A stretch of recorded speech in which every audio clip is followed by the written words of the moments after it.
March is National Crafting Month, so today we're celebrating with festive projects for spring.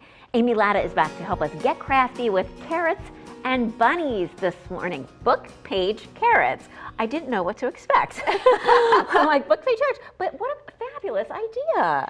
Yeah, these are really fun, and I love to have touches of spring in my decor, but my decor doesn't always work with bright orange. And so I wanted to make something that was more neutral and went kind of with the farmhouse style decor.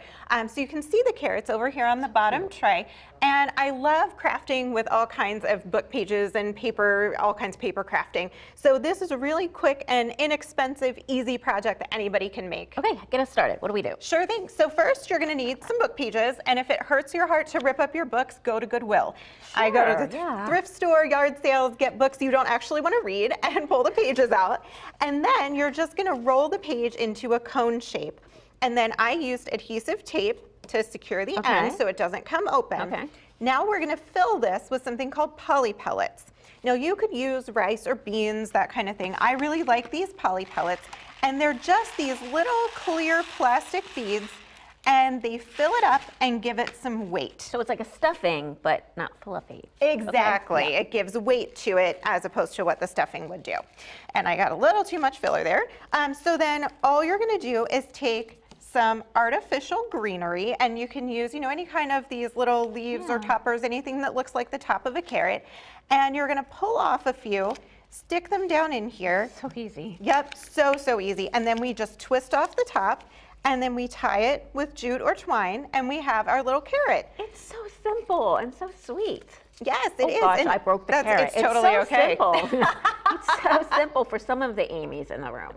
But yeah, It's you so can use them cute. by themselves, or you can, I have a stack of 3 of them there, you can layer them together, and they're just perfect on a decorative tray, a shelf, your mantle, anywhere you want. What a great idea, great idea. And now this just screams bright, colorful spring. Yes, I love this so much. This is my little bunny butt. So this is a project that the kids would love to help with as well. Really simple. You may even have everything you need for this already. But we're just going to create this little bunny that's diving into your flower pot. It's so cute, and that's so simple too. And you just mentioned butts, and the kids will want to be involved. I know, even my 13-year-old is like, oh, you said butt. Yes, or his big thing is Uranus. But anyway. Oh gosh, another segment, okay? Yes, exactly. We'll do a planetary craft. So all we're going to need is a styrofoam ball, and we need a little pom-pom for his cute little tail. Of course. And then we take some glue, and we're just going to put the tail on.